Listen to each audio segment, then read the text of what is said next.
All right, Rich Hoffman here. So I get it. I get the poll numbers. First year of Trump's administration, there's like an 18-point swing. He ran a campaign where he promised a lot of stuff and created a lot of enthusiasm, power, positive thinking, all that. And then you get into a year, the first year, and it is not a magic button where you just turn 50 years of policy with a flip of a switch, turn around. It takes time to turn the whole ship. You got a small rudder of government turning a big heavy ship that's quite massive. It takes a long time to turn. So it's hard to match that enthusiasm that people want to see with actual practice. So it was an 18-point swing, not a big surprise. And so, but what is a surprise is I'm actually one of them. I've cooled off a lot on Trump after he signed that executive order on marijuana. I had in my garage from various rallies I'd been to. It's probably 50 of them. The little rallies, the little signs they have at rallies that you hold up for the cameras. I probably had 50 different ones all over my garage, and they've been in there since 2020. And I went in as soon as he signed the executive order. I went in, took them all down, threw them away, and I'm a guy that had a Trump flag out in front of the house since 2020, and I flew it out there every day that entire time.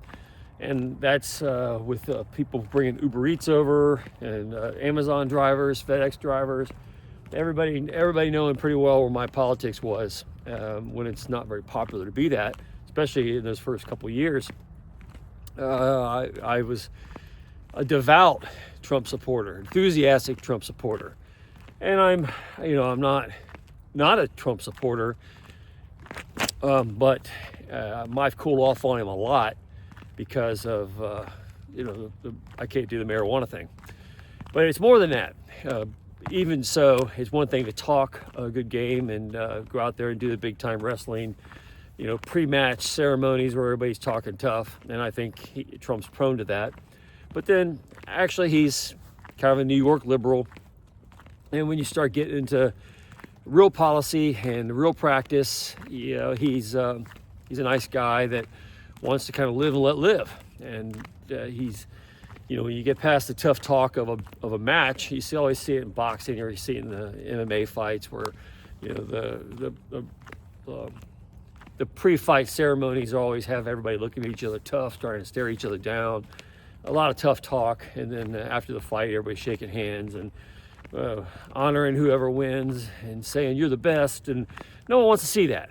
People want to see the fight. People don't want to see the conciliation. And what you have is Trump did a lot of tough talk. It's one thing to blow up a bunch of drug dealers. That's good. It's to be tough with third world parasites. That's good. But all this peace talk and a lot of shaking hands, a lot of trying to bring people together to earn a peace prize. We didn't vote for Trump to have him go out and get a Nobel Peace Prize. We voted for Trump to see action. And when you see all the criminals that have been embedded into the government and the bad things that they've done, the FBI, CIA, we've had Kash Patel now for a long time running the FBI. We've had Pam Bondi as Attorney General, and where's the arrests? Where's everybody being put in handcuffs? I heard Caroline Leavitt the other day talking about this Somali thing in Minnesota. Well, where's the arrests? I mean, she's talking about it, but where's the handcuffs? Where's the perp walks? And that's really what starts cooling people off, including me. Again, I'm not working against Trump, but I don't really feel like putting his flags and his signs out. Would I vote for him again? Of course, as opposed to who and what out there. But as a super fan, as I've been of Trump, I want to see action. I don't want to see a bunch of tough talk.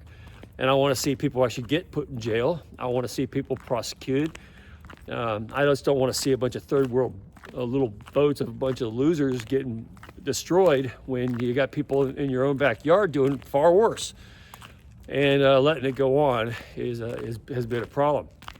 And my biggest problem with the marijuana lobby is that Trump got suckered, and it goes along with that whole, just like he got suckered with COVID back in the day. And I forgave him once for getting hoodwinked by all the medical professionals. He should have known better. And you got to give a guy credit for the assassination attempt and turn it right around and have the instinct to pump his fist in the air. And that's all good, real stuff. When it comes time to be to actually do something about some of these things, there's a lot of people need to be arrested. There's a lot of criminals that have abused our system of government, and they've gotten away with it. And he's now had a year to get it under control, and there still aren't arrests. There's been a lot of tough talk, but it's all pre-fight ceremony stuff, and we're not seeing enough action. Certainly not seeing enough action out of Pam Bondi. Now, this is one of the problems with presidency. Presidency is more of a ceremonial role. It's not a kingly role, so it doesn't have actually a whole lot of power. The power of it is in persuasion, and Trump is good at persuading. So that's why we elected him, and we want to see better results out of that persuasion. But there's a lot of checks on power, and that's what's frustrating everybody. And that's why there's an 18-point swing. If there were more arrests, if people like Comey were going to jail, or any of these people that have been causing a lot of trouble, I mean, if we prosecuted the Bidens from this Department of Justice, people would be very happy about it. Trump's poll numbers would be much higher. There'd be a lot more support. And I've been very supportive of even that lag period.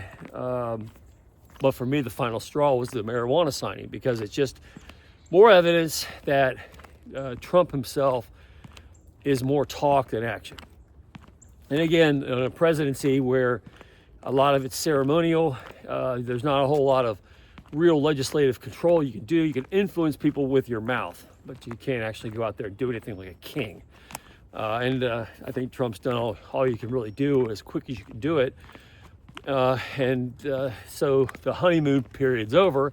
The enthusiasm of what you think you're going to get is pretty much what it is. Now, on the economy, which is really what matters, the policies that have been put in place in 2025 obviously are going to really pay off in 2026.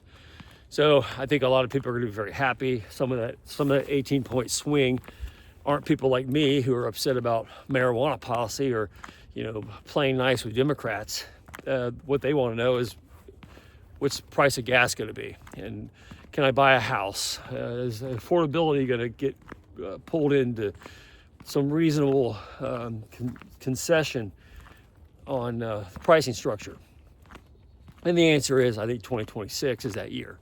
I think all the policies that set up, it takes a while to turn that ship, and that ship is turning for sure. And we're going to see it in 2026 in a greatly improved economy. It's already a report, I think 4.2% growth. That's great. I think I've been saying that for a couple of years, that was going to happen as soon as you took the government out of the way and getting in the way of the economy.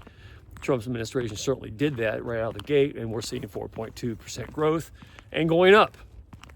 And we're going to see it, I think, at 5-6%. And I've been saying that. I said that back in the Biden days, that if we only did these things, which Trump is doing, that the growth would be explosively high. And it just takes it's a lag effect. The tail doesn't. It takes a while for the tail to catch up to the dog's head.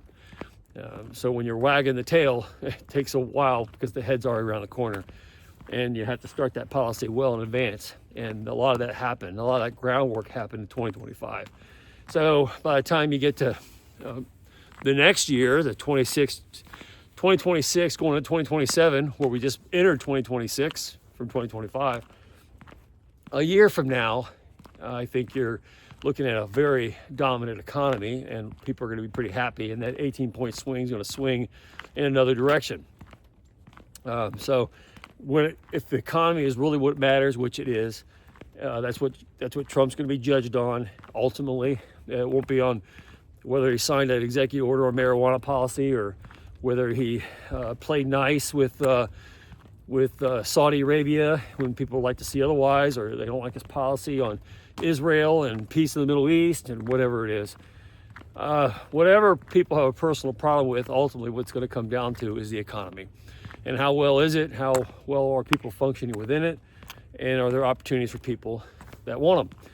And I think that that's clearly going to happen in 2026 based on the groundwork that was laid. And I think Trump's done a good job of doing exactly what he said he's going to do. We just haven't seen the results yet. And those results will come quickly. So, yeah, I've cooled off on Trump. I've been in his corner for a very long time, enthusiastically, and I'd still vote for him. Still like him, but I think the problem with him is he's more talk than action, and that's catching up to him, and that's reflected in the poll numbers. And if he wants to turn that around, you need to arrest some people. Some people who did bad things need to be punished, and you need to be not so nice to them. You got to take that persona that you exhibit and actually put action behind it. Because the tough talk before the fight isn't enough, and no one wants to see you shaking hands with people after the fight. They want to see their enemies destroyed and no handshakes at the end of it. And poll numbers will improve dramatically. Anyway, it's Rich Hoffman here. Share, subscribe, make tomorrow a better day. If you haven't read my book, The Gunfighter's Guide to Business, I think you'll love it. Anyway, have a good day. See you later.